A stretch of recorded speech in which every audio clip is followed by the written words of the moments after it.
Boa tarde, companheiros da Causa Operária TV. Está no ar mais uma edição do programa J5, o Jornal das 5, jornal vespertino de notícias da Causa Operária TV. Eu me chamo Vitor Assis, vou apresentar a edição de hoje do nosso programa, que cada dia conta com apresentadores diferentes, vai ao ar de segunda a sexta-feira. E o nosso tema principal, temos vários temas importantes, mas nosso tema principal aqui hoje vai ser a crise, né, na Petrobras relacionada com as últimas medidas do governo Bolsonaro, né, que entram em choque, em certa medida, com a política do imperialismo, na medida que Bolsonaro naturalmente tem interesses de tipo eleitoral. Nós daqui a pouquinho vamos discutir isso, essa vai ser a primeira notícia, inclusive. Vamos tratar aí também dos mutirões, né, um tema que foi bastante explorado na última semana. Vamos falar da farsa da vacinação em geral, tratar também da quebra do sigilo do senador Flávio Bolsonaro, filho do presidente legítimo, quebra que foi operado pelo STJ, e que a própria imprensa burguesa já está afirmando aí que a quebra do sigilo bancário, na verdade, pode abrir o caminho para que o processo contra o Flávio Bolsonaro seja anulado. Vamos tratar também de outros assuntos, aqui do nosso horário. Mas antes de a gente começar, quero dar os recadinhos importantíssimos. Em primeiro lugar, que você que está aqui nos acompanhando, curta e compartilhe esse vídeo, né, para que você consiga, para que o nosso canal consiga aumentar o nosso alcance, para que esse programa, né, que fala o que a Rede Globo não fala, o que os golpistas querem esconder de você, ele seja assistido por milhares e milhares de pessoas. Também convido os companheiros que ainda não são membros da Causa Operária TV a se tornarem membros da COTV. Você, com um pequeno valor, ajuda a sustentar esse canal como um canal revolucionário e independente, e também fica por dentro das principais atividades relacionadas à imprensa do Partido da Causa Operária. Dito isso, vamos então tratar da questão do Bolsonaro e da Petrobras, né, conforme tem sido assunto no último período. Isso aí se deu quando o Bolsonaro decidiu intervir aí diretamente no comando da empresa, né, e sem, digamos assim, sem combinar de maneira muito acertada com os seus patrões, né, com o empreendedorismo de conjunto, que gerou um certo embate. O próprio Jornal Nacional, a própria Rede Globo, vem criticando a política do Bolsonaro, mas há um problema de fundo em relação a essa questão, né, que é o choque natural, né, entre Bolsonaro e entre Bolsonaro, o governante, a pessoa que precisa ser eleita de 4 em 4 anos para se manter no poder, e a política neoliberal, que é uma política absolutamente impopular. Lembrando, inclusive, que o Bolsonaro ele tem a desvantagem, digamos assim, em relação ao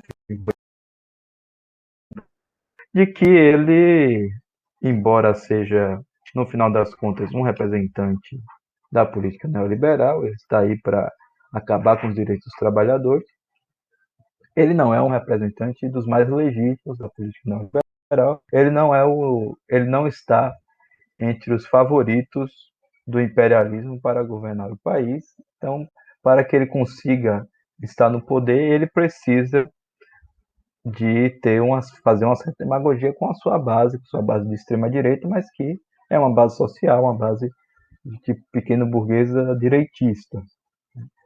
Na medida que ele precisa disso, ele não pode estar o tempo todo aplicando uma política impopular, porque isso aí desgasta ele de um ponto de vista eleitoral, e se essa base, né, é o que permite que ele tenha algum tipo de poder para barganhar dentro do regime político, sem fazer demagogia eleitoral, ele acaba não tendo força para brigar, para negociar com o imperialismo de conjunto. Nós vamos comentar um pouco mais desse assunto, mas antes disso vou chamar aqui o vídeo do próprio companheiro Rui comentando o problema, né, um trecho da discussão da análise política na semana, que foi ao ar no último sábado. Né? Nesse trecho curto, o companheiro Rui se debruça sobre esse problema. Produção, por favor, colocar aí o vídeo. Inclusive, por falar em economia nacional, surgiu aqui agora um novo conflito muito interessante entre o Bolsonaro e a burguesia civilizatória, democrática e científica, que é a Petrobras. O Bolsonaro, aí, por um conflito interno do seu governo, tirou o agente direto das petroleiras que estava na presidência da Petrobras, das petroleiras e dos especuladores, e colocou um militar, por causa do problema do preço do diesel. Né? O cidadão que está lá, que foi colocado pelo próprio Bolsonaro, é um homem do mercado financeiro internacional. Então, vendo os lucros diminuírem dos acionistas, ele quer que a população brasileira pague para aumentar esses lucros. Né?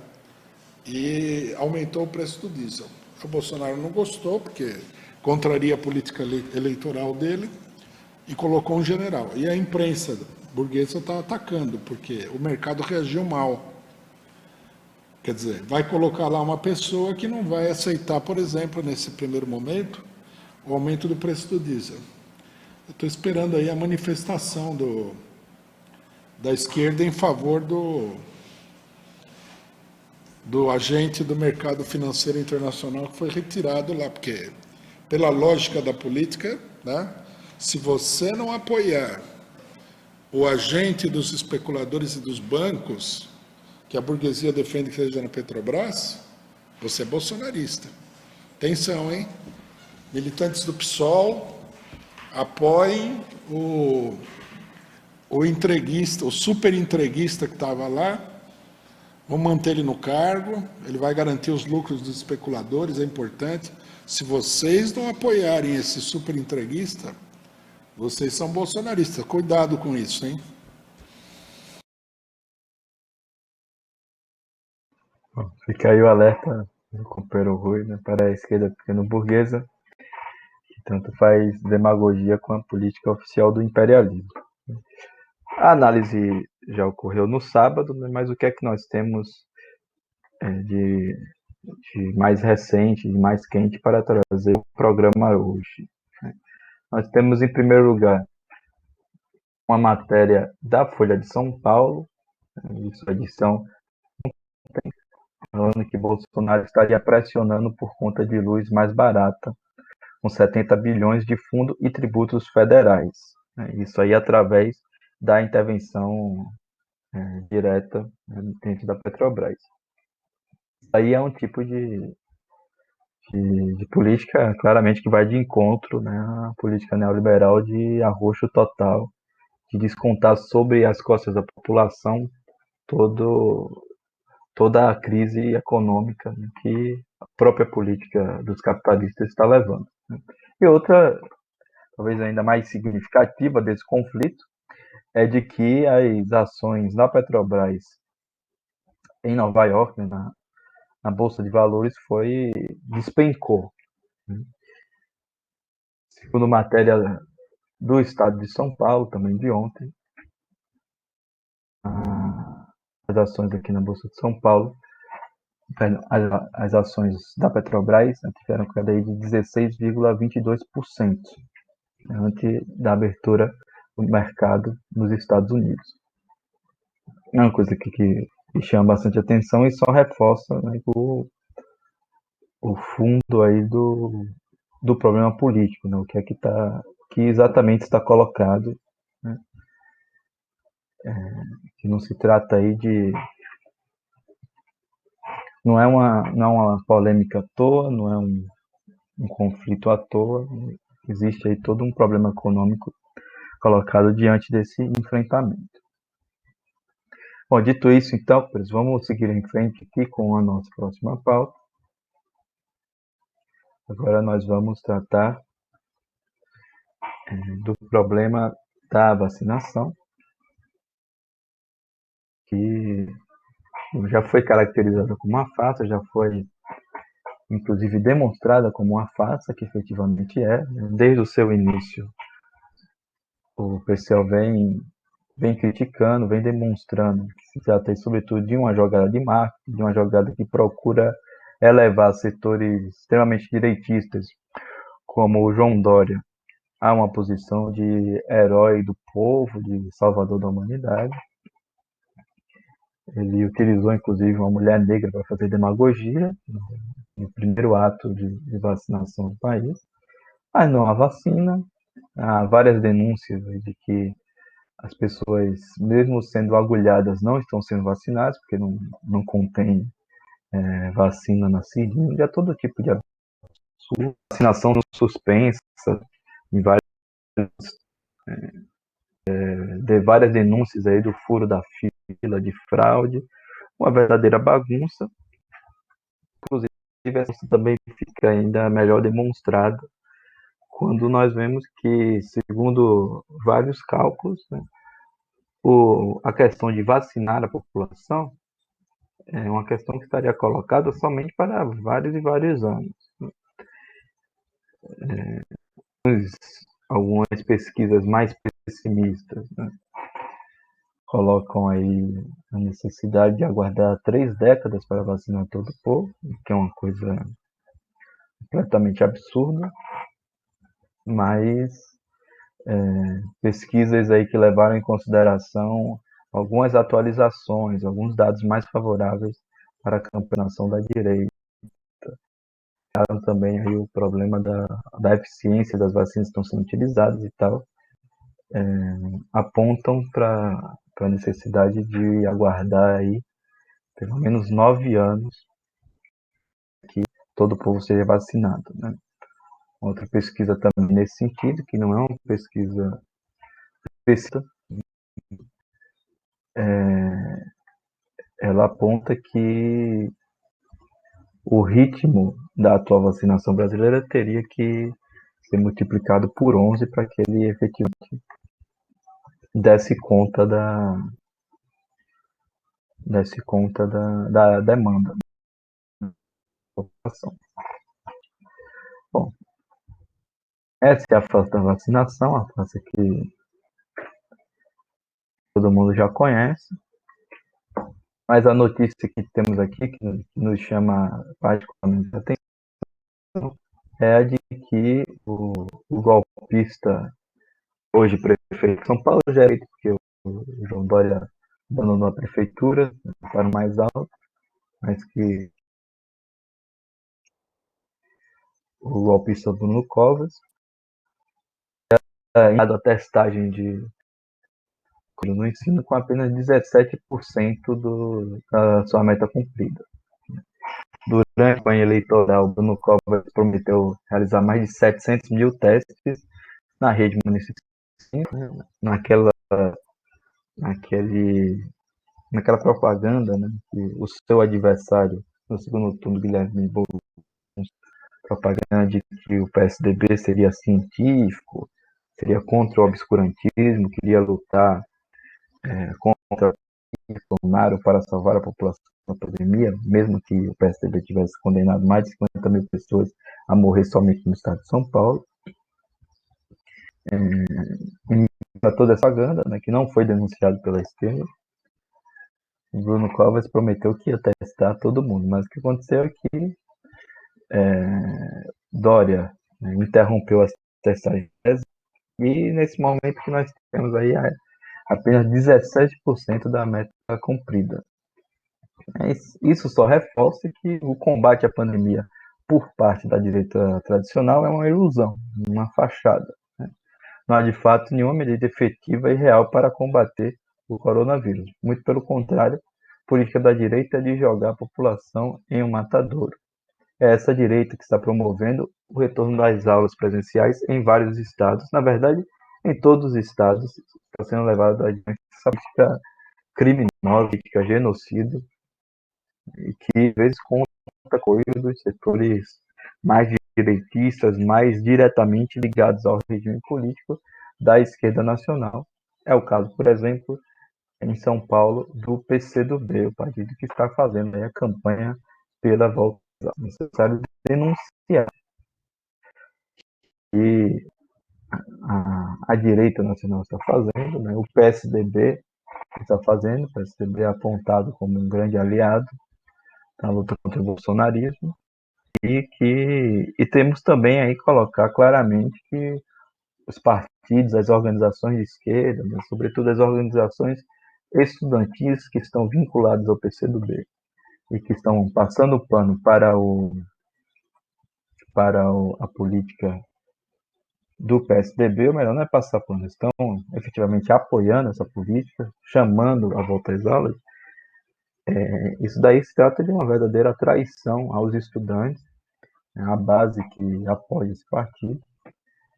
Isso tem que ser denunciado. Como também nós precisamos denunciar, não podemos deixar de fazer isso daí, que o PSOL e o PCB, eles foram contra a deflagração da greve dos professores em São Paulo. Pouco depois da greve, inclusive, o de PSOL, a Prefeitura de São Paulo, Guilherme Boulos, cinicamente ao Twitter dizer que a greve não era, a greve que ele ficou contra fazer, né, não era uma greve contra a volta às aulas, mas sim uma greve por volta às aulas com segurança, que é uma barbaridade. Vamos em frente então, companheiros, vamos agora tratar da questão dos mutirões, uma atividade da mais alta importância, que está tomando um período de menos intensidade. São os mutirões pelo Fora Bolsonaro e por Lula presidente. Mutirões que, inclusive, nesse final de semana agora, ficaram as ruas com o abaixo-assinado anulação dos processos do Lula. Esse abaixo-assinado foi bastante utilizado durante, principalmente o ano de 2019, né, que foi o ano da campanha pela liberdade do Lula, o ano em que o Partido da Causa Operária fez 2 caravanas até Curitiba para fazer a manifestação em frente à Polícia Federal, o ano que se abriu toda uma crise em relação à prisão do ex-presidente. Nós tivemos ainda um ano de 2020 sem uma grande ameaça de retornar à prisão. Tivemos toda uma política no sentido de denunciar o governo Bolsonaro, de mobilizar trabalhadores contra o governo Bolsonaro. Isso tem obstaculizado pela esquerda pequena do conjunto. E nesse momento, né, em que o governo Bolsonaro ele já é responsável pela morte de quase 1/4 de 1 milhão de pessoas, e que também, né, ficou escancarado como inimigo do povo, né? E, inclusive ficou desmascarado como um demagogo para a sua própria política prometida. O que está colocado nesse momento é não só orientar os trabalhadores para derrubar o governo, mas orientá-los no sentido do que vem após a derrubada do governo Bolsonaro. A burguesia já sentiu que o governo Bolsonaro ele pode entrar numa crise, né, e por isso por várias vezes já se preparou para a possibilidade de ter que substituir o seu governo. Uma dessas possibilidades é justamente o João Dória, o PSDB, do qual a gente estava tratando. Mas essa possibilidade ela só tem como objetivo aprofundar o golpe de Estado. Por isso, o trabalho junto à palavra de fora Bolsonaro é fundamental também levar adiante a defesa dos direitos políticos do ex-presidente Lula. Em primeiro lugar, porque é uma defesa democrática, uma defesa que tem como objetivo se confrontar com toda a ofensiva fascista do regime político, toda essa ofensiva que busca rasgar os direitos democráticos da população.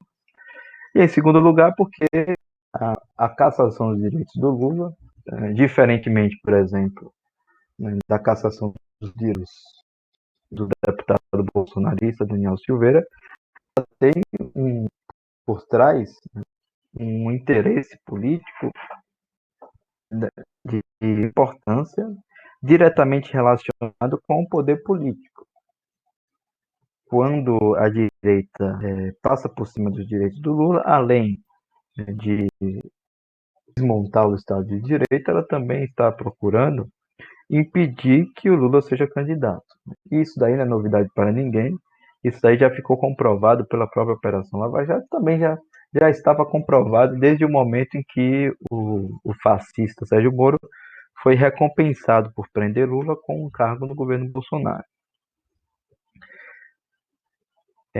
Esse problema, né, de impedir a candidatura do Lula é um problema fundamental, porque, como nós falamos, para que a derrubada de Bolsonaro não seja seguida de um novo governo direitista, ao estilo do governo Temer, do governo Fernando Henrique Cardoso, é preciso travar uma luta pela candidatura do Lula, para que o Lula seja candidato, né, e colocar na rua uma enorme campanha em defesa do Lula presidente, dos direitos políticos do Lula, de sua candidatura, e defendê-lo nas ruas, defender o seu direito e a sua e o fato de que ele é uma liderança contra o golpe, né, contra os golpistas, uma liderança que se choca com os interesses da extrema-direita nesse momento. Né? Vale lembrar, inclusive, que o Lula, apesar de nós termos uma série de divergências com o seu governo, mas o fato é que a sua posição nesse momento, sua posição de perseguido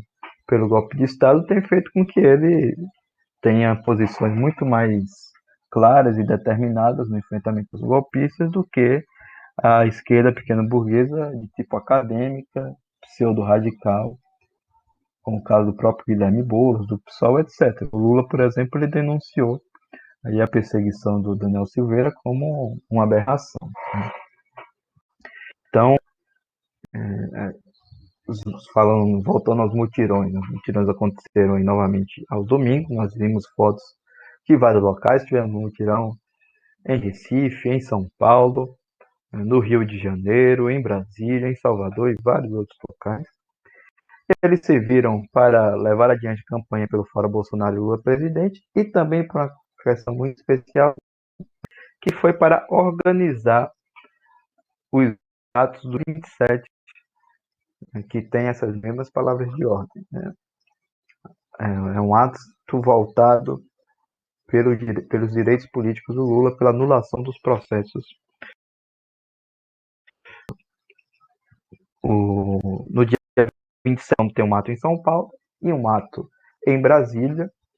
Os atos vão contar aí com certamente milhares de ativistas, e vai ser aí mais um ato importante na luta contra todos aí que estão engajados, né, pela anulação dos processos de Lula, pelo Fora Bolsonaro, devem se organizar para participar desses atos. E aqui fica um recado especial para os companheiros do Nordeste, região da qual eu faço parte. No dia 25 de fevereiro, ou seja, na próxima quinta-feira, nós vamos estar saindo aqui com a nossa caravana, a caravana do Nordeste, rumo à Brasília, para participar do ato em frente ao STF, o ato que vai exigir a anulação dos processos contra Lula, que, ao invés de defender o Alexandre de Moraes, exaltar o Alexandre de Moraes como um grande defensor da democracia, o ato vai lá denunciar o STF como parte fundamental do Estado e exigir a anulação dos processos contra Lula. Nossa caravana sai no dia 25, rumo a Brasília. Ainda tem vagas para os companheiros interessados e nós também precisamos da solidariedade, da contribuição dos companheiros que não possam ir, mas apoiam a nossa luta. Portanto, companheiros que queiram participar do ato, queiram contribuir de alguma forma, procurem aí no Diário Causa Operária, na nossa imprensa, o chamado a esse importante ato. Se vocês procurarem aí no Diário Causa Operária, a matéria participe da caravana do Nordeste em defesa de Lula presidente, lá vocês vão encontrar maiores informações. Vamos agora, companheiros, para um tema aí que está na capa de todos os jornais burgueses, que é a situação do senador Flávio Bolsonaro, também filho do presidente ilegítimo Jair Bolsonaro. O Supremo Tribunal de Justiça,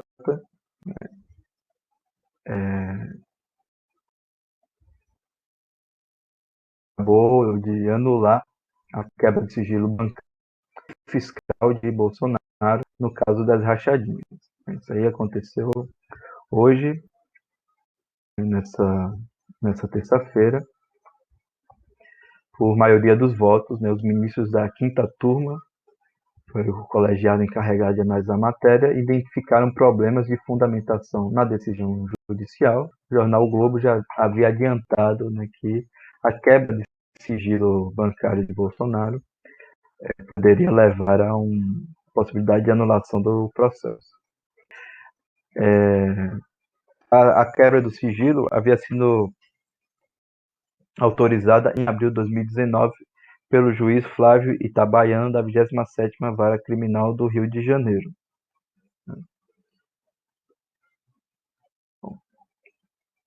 Aqui tem mais duas coisas que vale a pena tratar, né?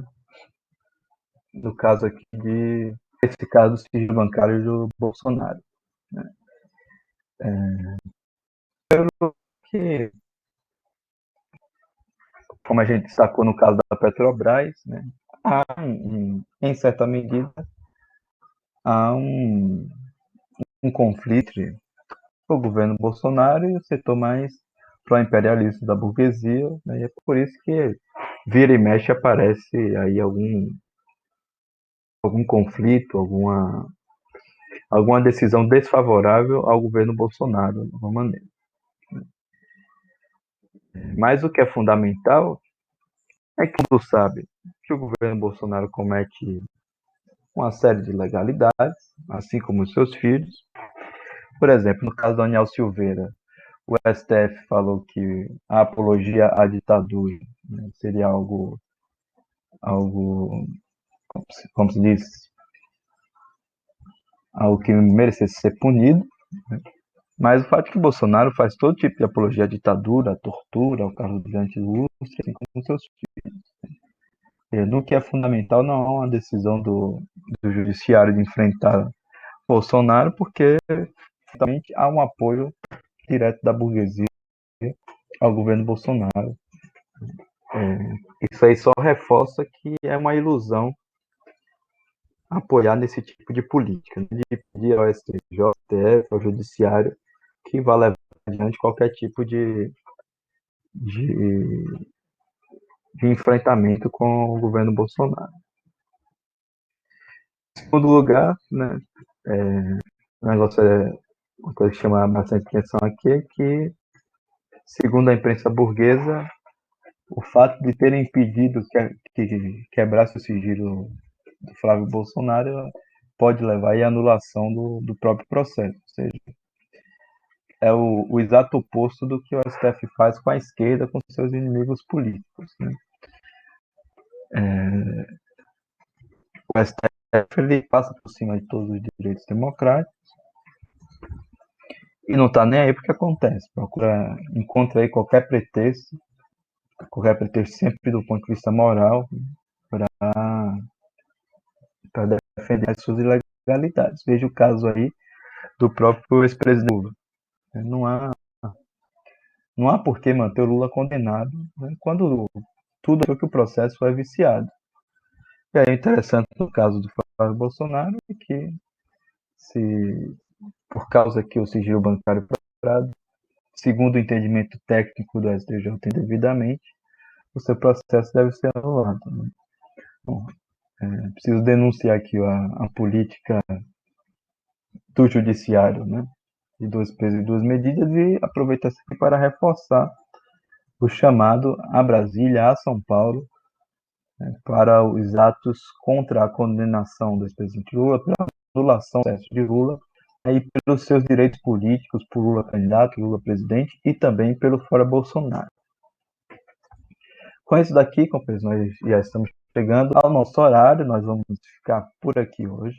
Lembrando que o programa J5 ele vai ao ar todos os dias de segunda a sexta-feira, sempre às 17 horas, cada dia apresentado por uma dupla diferente. Né? Você agora fica com o programa Arquivo 29 e continue aqui ligado conosco na Causa Operária TV, TV 24 horas por dia, 7 dias por semana, a luta por uma imprensa revolucionária e independente.